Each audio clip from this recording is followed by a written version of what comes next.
Créer une plateforme d'échange en vue de permettre aux banques d'être plus favorables au financement des PME.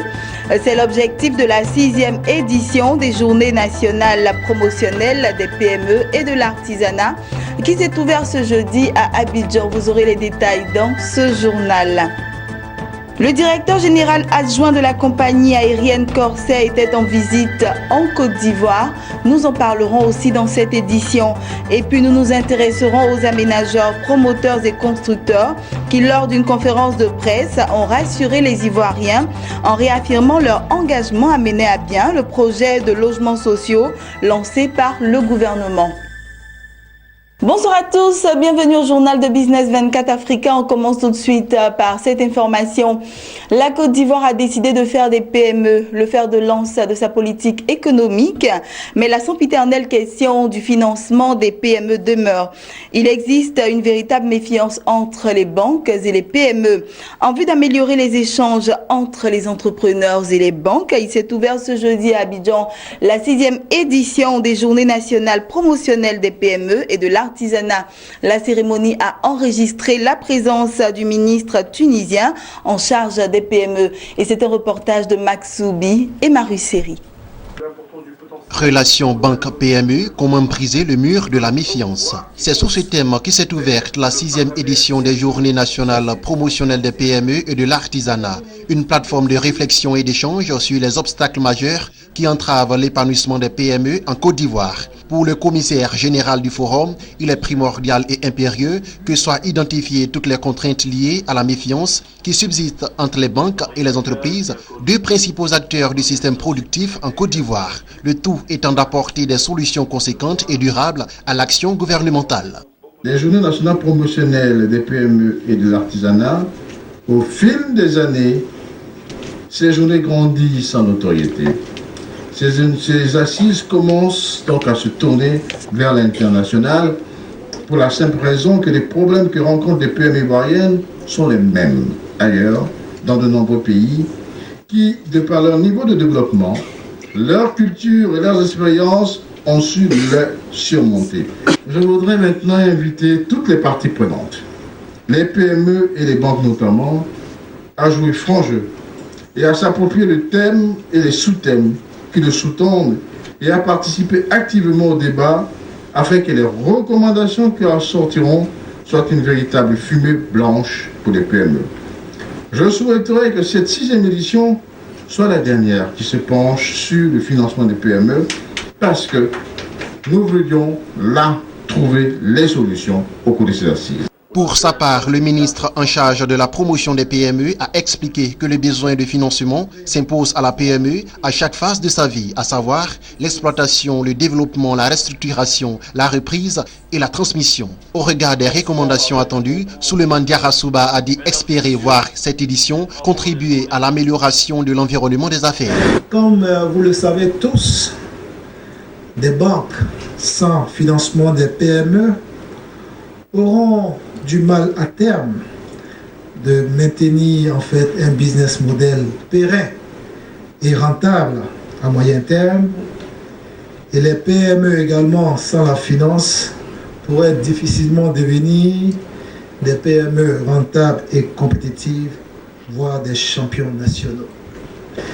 Il est donc indispensable que les principaux acteurs, c'est-à-dire les banques et les PME, puissent trouver des points de convergence dans l'intérêt de l'économie nationale. La 6e édition des Journées nationales promotionnelles des PME et de l'artisanat a été rehaussée par la présence des patronats de PME de France et de Tunisie. Les entrepreneurs et banquiers ont jusqu'au samedi pour approfondir et consolider leurs relations. Et toujours à l'occasion de la 6e édition des journées promotionnelles des PME et de l'artisanat, ils étaient nombreux, les entrepreneurs et les banquiers, à effectuer le déplacement. Ils se sont exprimés au micro de nos reporters Max Soubi et Maru Seri. Financement et accès au marché vont de pair. Vous pouvez avoir le financement, mais si vous n'avez pas le marché, vous ne pouvez rien faire. Si vous avez les marchés, que vous n'avez pas le financement, vous ne pouvez rien faire non plus. Au niveau des PME, ce qui freine habituellement les PME, c'est l'incompréhension entre banquiers et PME. L'incompréhension parce que déjà, quand la banque attend PME, comprenez bien qu'au niveau de la réception, il y a un déphasage. Si les banques n'accompagnent pas les PME n'existeront pas. Alors qu'on sait très bien que le tissu économique aujourd'hui de la Côte d'Ivoire, en tout cas, est dominé par les PME. Donc, il faut qu'on puisse trouver un bon fonctionnement, donc un équilibre de confiance entre les PME et les banques. J'attends de ces journées que l'industrie globalement s'y engage. Elle l'a fait récemment avec lors d'une journée qui s'est intitulée « La finance s'engage », où les banques ont pris l'engagement d'accompagner les banques à pratiquement 1300 milliards. Ça va se faire. Au terme de l'exercice 2017, nous aurons l'occasion de faire le point et vous verrez, et vous ferez le constat avec moi, que l'ensemble du système bancaire va y arriver. Voilà, parlons de toute autre chose à présent. Le directeur général adjoint de la compagnie aérienne Corsair a effectué une visite de travail de 48 heures en Côte d'Ivoire. Au cours de sa visite, il a échangé avec plusieurs partenaires institutionnels et économiques, notamment le ministère des Transports, les responsables de la compagnie nationale Air Côte d'Ivoire et le directeur général de l'aéroport Félix Houphouët-Boigny d'Abidjan. À l'issue de sa visite, il a animé un point de presse pour faire le point de toutes ces rencontres. Écoutons-le. Ce jeu que nous avons abordé, c'est de dire que, d'une part, rassurer l'ensemble des interlocuteurs qui me posaient la question pour dire Corsair est bien là et durablement. Donc ça, c'était la première chose. Deuxièmement, annoncer l'augmentation des fréquences, donc comme on avait annoncé qu'on pourrait le faire si la réussite était au rendez-vous. Troisièmement, annoncer que nous avions entamé des discussions avec Air Côte d'Ivoire pour pouvoir mettre en valeur le hub d'Abidjan et que nous étions prêts à modifier nos horaires de façon à faciliter ces correspondances. Et évidemment, on ne le fera que si on a signé un partenariat, ce que j'espère on arrivera à faire rapidement. Et la réception de nos propositions a été très positive de la part de l'ensemble des dirigeants d'Air Côte d'Ivoire, puisque ça correspond tout à fait à leur volonté de mettre en valeur leur réseau à travers des correspondances. Et enfin, leur annoncer aussi la bonne nouvelle de l'arrivée de la nouvelle classe business qui permet donc pour Corsair d'aller chercher une clientèle qui aime voyager en affaires avec un siège lit et qui actuellement trouvait que notre offre en classe grand large n'était pas suffisante par rapport aux critères qu'ils ont pour leur voyage. Mais l'important, c'est que on rassure en même temps nos interlocuteurs en disant qu'on conserve quand même la grand large de façon à avoir une offre qui permet à cette classe qui a beaucoup de succès sur Abidjan, d'être toujours dans notre catalogue et d'offrir un très bon rapport qualité-prix. Nous avons aussi, pour rien vous cacher, évoqué aussi avec les hautes autorités le fait que les efforts qui avaient été entrepris il y a un an pour baisser les taxes au départ d'Abidjan, pour en faire une plateforme attractive, avait contribué, et on le voit à travers les chiffres de l'aéroport, à augmenter le trafic au départ d'Abidjan. Nous les avons encouragés pour continuer dans cette voie et continuer à rendre la plateforme d'Abidjan compétitive par rapport à d'autres plateformes en Afrique. Et je pense que le message a été extrêmement bien entendu par les autorités qui m'ont confirmé qu'il y avait des travaux en ce sens qui continuaient pour développer cela, sans parler des investissements que m'ont confirmé les dirigeants d'Aéria qui gèrent l'aéroport d'Abidjan, notamment construction d'une taxiway qui permet d'éviter l'encombrement des pistes et un certain nombre d'investissements favorables à la plateforme d'Abidjan. Ces propos ont été recueillis par Lawani Babatunde et Marie Seri. Poursuivons toujours ce journal. La Chambre des aménageurs urbains et les promoteurs constructeurs de Côte d'Ivoire a convié la presse nationale et internationale à une conférence mercredi à Abidjan. Objectif de cette rencontre, faire toute la lumière lumière sur l'état actuel du projet de logements sociaux lancé en 2013 par le gouvernement ivoirien et surtout rassurer les Ivoiriens en réitérant leur engagement à faire de cette opération une réussite.